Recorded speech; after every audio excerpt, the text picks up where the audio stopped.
जी नमस्कार स्टूडेंट्स।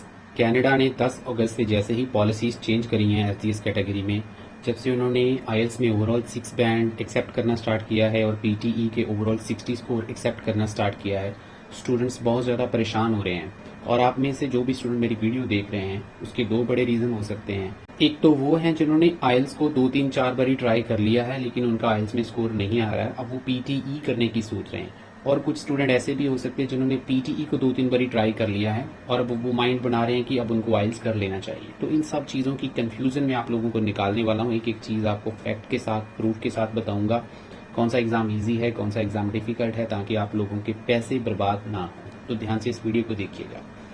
देखिए स्टूडेंट, सबसे पहले हम बात करेंगे पीटीई की। पीटीई का जो स्कोरिंग क्राइटेरिया है उसमें भी 4 ही मॉड्यूल होते हैं: स्पीकिंग, राइटिंग, रीडिंग और लिसनिंग।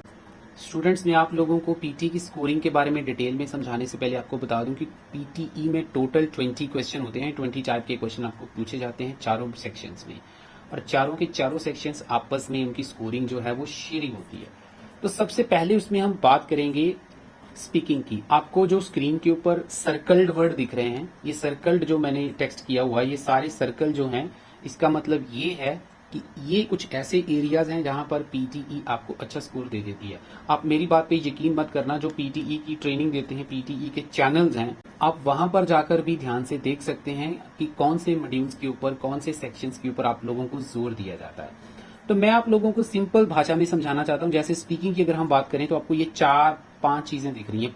स्पीकिंग सबसे इजी मॉड्यूल होता है अगर हम स्पीकिंग की बात करें। स्टूडेंट, स्पीकिंग में 60 स्कोर करना कोई बहुत बड़ी बात नहीं है। आप 60 छोड़ो, आप 70 स्कोर कर सकते हो स्पीकिंग में, क्योंकि स्पीकिंग सबसे इजी मॉड्यूल होता है। उसके नेक्स्ट सेक्शन की अगर हम बात करते हैं राइटिंग सेक्शन की स्टूडेंट्स, तो राइटिंग में ये 4 5 एरियाज आपको दिख रहे हैं जहां पर आपकी स्कोरिंग अच्छी आ सकती है।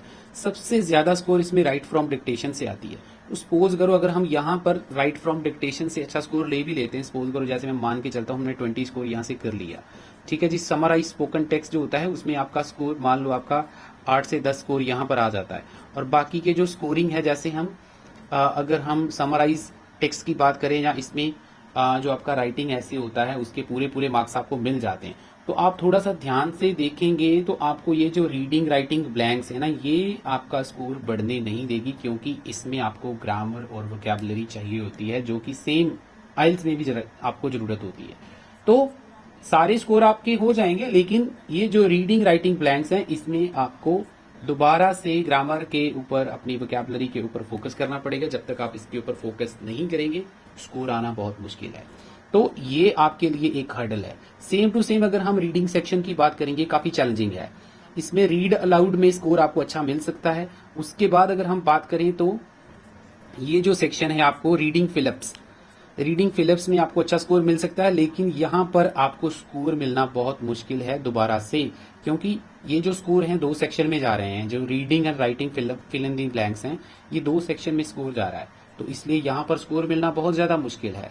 उसके बाद अगर हम इसका टोटल करेंगे तो आपका स्कोर हार्डली 50 52 56 बनेगा। 60 तक पहुंचना बहुत ज्यादा मुश्किल है, क्योंकि आपकी जो टोटल स्कोरिंग है उसमें कम से कम 2 मॉड्यूल में 60 से ऊपर स्कोर जाना बहुत जरूरी है, तभी जाकर आपका स्कोर 60 बनेगा। उसी प्रकार से अगर हम लिसनिंग की बात कर लेते हैं, लिसनिंग में सबसे ज्यादा स्कोरिंग जो है राइट फ्रॉम डिक्टेशन में जाती है, और ये लास्ट में होता है आपके। उसके बाद बाकी के जो सेक्शन है अगर हम बात करें, रिपीट सेंटेंस में आपके स्कोर जाते हैं, और उसके बाद समराइज स्पोकन टेक्स्ट में। आप इन तीनों चारों सेक्शंस को अच्छे से रीड लेक्चर में भी आपका स्कोर जाता है। इन चारों सेक्शन में अगर कोई एवरेज बच्चा अच्छा भी परफॉर्म करता है तो आप इनका जोड़ लगाकर देख लेना। बाकी स्कोरिंग में काउंट नहीं कर रहा हूं, क्योंकि वो इतनी इंपॉर्टेंट नहीं होती है और ना ही उसके ऊपर कोई भी ट्रेनर इतना ध्यान देते हैं, ठीक है जी। तो फिर भी आपका स्कोर बहुत मुश्किल से जाकर जो है 55 56 तक ही पहुंच पाएगा। और इसके अलावा एक और भी चीज है, आजकल पीटीई के जो जितने भी शॉर्टकट्स थे, जैसे टेम्पलेट्स यूज करते थे सभी सेक्शंस में, वो टेम्पलेट वाला जो है उसके ऊपर भी काफी ज्यादा कंफ्यूजन चल रही है। टेम्पलेट्स वर्क नहीं कर रहे हैं, क्योंकि पीटीई जो है वो अपना स्टैंडर्ड मेंटेन करने की कोशिश कर रहा है। क्योंकि अगर हम थोड़ा टाइम पहले की बात करें तो पीटीई के ऊपर बहुत सारे क्वेश्चन मार्क किए गए थे कि पीटीई जो है वो एक रिलायबल टेस्ट नहीं है। तो पीटीई को अगर एसडीएस में उन्होंने अप्रूव किया है, तो पीटीई कभी भी नहीं चाहेगा कि दोबारा से इनको उस सेक्शन से आउट कर दिया जाए। तो इसलिए पीटीई अपनी जो एक स्टैंडर्ड है, क्वालिटी है, उसको मेंटेन करने में लगा हुआ है।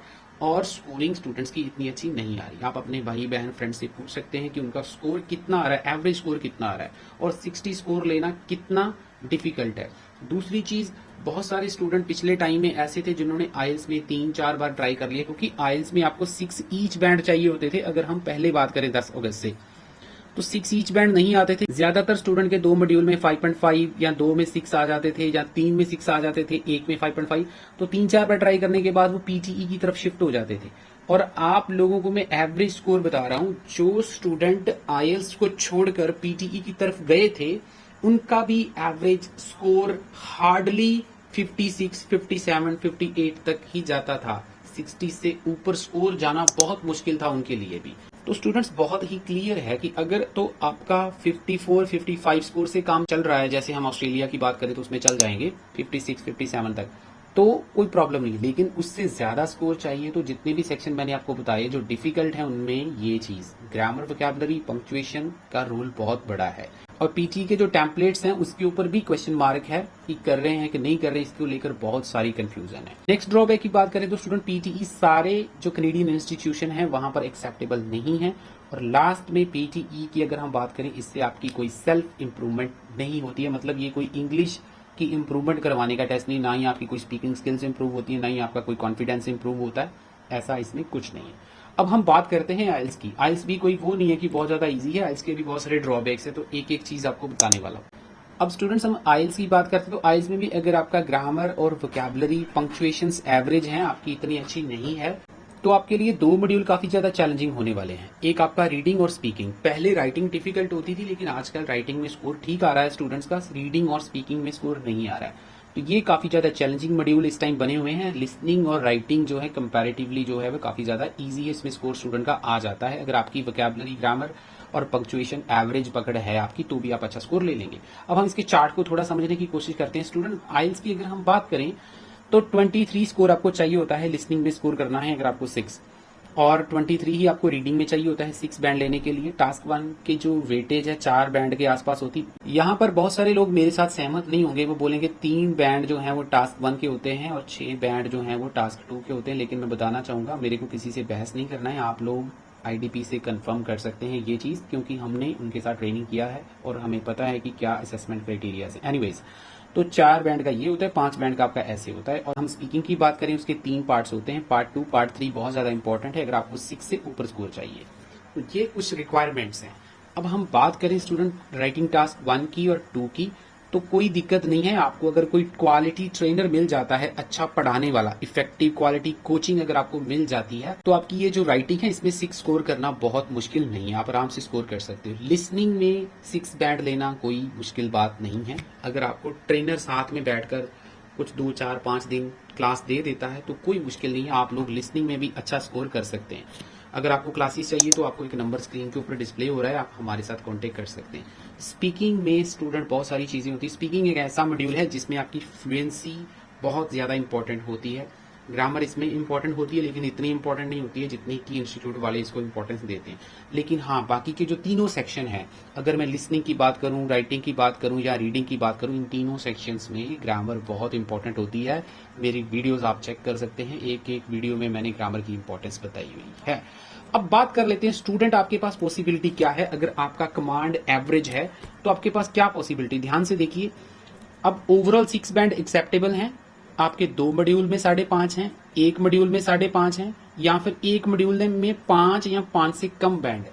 तो सबसे पहले स्टूडेंट 2 मॉड्यूल में 5.5 या 1 मॉड्यूल में 5.5 बैंड वालों को मैं बताना चाहूंगा, स्टूडेंट्स आप आराम से अचीव कर सकते हो, कोई मुश्किल नहीं है। आप लोग पीटीई के 60 स्कोर के साथ अपने आप को कंपेयर करके देख लेना। आपके जितने भी भाई बहन हैं जिनके पहले स्कोर नहीं आ रहे थे आइल्स में, उनके 1, 2, 3 मॉड्यूल में 5.5 थे, वो पीटीई की तरफ शिफ्ट हो गए। तो उनको जरा पूछना कि 60 स्कोर करना पीटीई में कितना डिफिकल्ट है या कितना इजी है, वो आपको अपने आप आंसर दे देंगे। 2 मॉड्यूल में या 1 मॉड्यूल में आप आराम से अगर 5.5 बैंड लेकर ओवरऑल 6 बैंड कर लेते हो, किसी में 6, किसी में 6.5 और 2 मॉड्यूल में 5.5 या 1 में 5.5 है, तो आपका आराम से वीज़ा लग जाएगा, कोई दिक्कत नहीं। एक मॉड्यूल में 5 बैंड वालों को मैं ज़रूर बोलूँगा कि अगर उनको लग रहा है कि आप नहीं इम्प्रूव कर सकते हो, स्पेशली रीडिंग, देखो 19 स्कोर चाहिए रीडिंग के लिए। अगर आपका स्कोर रीडिंग में कम भी रह जाता है, रीडिंग में 19 स्कोर आ जाएगा तो आपका 5.5 आ जाएगा। मैं आपको गारंटी देता हूँ स्टूडेंट, रीडिंग में 19 स्कोर लेना कोई मुश्किल नहीं है। आप मेरी वीडियोस देखिए, वीडियोस मेरी आपको 100% हेल्प करेगी आपका रीडिंग में 5.5 स्कोर लेके जाने में। लेकिन अगर आपको फिर भी लग रहा है कि आपके 5 बैंड ही रहेंगे, आप 5 बैंड से ज़्यादा इंप्रूव नहीं कर सकते हैं, तो आप पीटी की तरफ शिफ्ट हो सकते हैं। मैं आप लोगों को 5 बैंड के ऊपर वेट करने के लिए नहीं बोलूँगा स्टूडेंट्स, क्योंकि 5 बैंड के ऊपर बहुत सारी कैनेडियन यूनिवर्सिटीज़ आपको एडमिशन नहीं देंगी। तो इसलिए मैं आपको रिक्वेस्ट करूंगा, अगर आपको लग रहा है कि आपका स्कोर नहीं इंप्रूव हो सकता, तब आप पीटी की तरफ शिफ्ट हो सकते हैं। और बहुत ज़्यादा सोच समझ कर आपको इस डिसीजन को लेना है कि आपको क्या करना है। वैसे मैंने आपको बता दिया है, कोई डिफिकल्ट नहीं है, आपको मैं इंप्रूव करवा दूंगा। इसके अलावा स्टूडेंट्स, आपको अगर आइल्स करके आप कनाडा जाते हो तो आपको और भी बहुत सारे बेनिफिट्स मिलते हैं। सबसे पहले आपकी खुद की बहुत ज्यादा इंप्रूवमेंट होती है इंग्लिश की, क्योंकि ये रियल इंग्लिश टेस्ट है जिसमें इंग्लिश के आधार पर सारे क्वेश्चंस और डिजाइन किए होते हैं, और आपको सर्वाइवल करने में भी बहुत ज्यादा हेल्प करती है। अगर आप आइल्स करके जाते हो, मतलब डेफिनेटली आपका स्पीकिंग का लेवल अच्छा होता है in comparison to PTE candidates, तो आपको वहां पर जॉब अपॉर्चुनिटीज अच्छी मिलती हैं। तीसरी चीज मैं बोलना चाहूंगा, जितने भी सारे कैनेडियन इंस्टीट्यूट हैं वो सारे के सारे आइल्स को एक्सेप्ट करते हैं, वेलकम करते हैं। तो कंक्लूजन पर अगर हम आए स्टूडेंट, अगर आपका ग्रामर, वोकैबुलरी, पंक्चुएशन बहुत अच्छा है, एवरेज से अबव है, तो आप चाहे आइल्स कर लो चाहे पीटीई कर लो, मैटर नहीं करता है। अगर आप एवरेज स्टूडेंट हो तो मैंने दोनों ही टेस्ट के पॉजिटिव और नेगेटिव एस्पेक्ट्स बता दिए हैं। अब आपका डिसीजन है, आपने क्या करना है क्या नहीं करना है। आने वाले दिनों में सिचुएशन और ज्यादा क्लियर हो जाएगी कि एक में 5.5, 2 में 5.5 के ऊपर वीजा मिल रहा है नहीं मिल रहा है, ओवरऑल 60 के ऊपर क्या परफॉर्मेंस चल रही है, अभी थोड़े दिन वेट करना पड़ेगा। लेकिन मैंने आपको दोनों टेस्ट के पॉजिटिव नेगेटिव बता दिए हैं। सीजन आप लोगों का है, आपने क्या डिसीजन लेना क्या नहीं लेना है। हमारे पास दोनों ऑप्शन अवेलेबल हैं, चाहे आपको आइल्स चाहिए चाहे आपको पीटीई चाहिए। नंबर आपको स्क्रीन के ऊपर दिख रहा है, हमारे साथ कॉन्टेक्ट कर सकते हैं।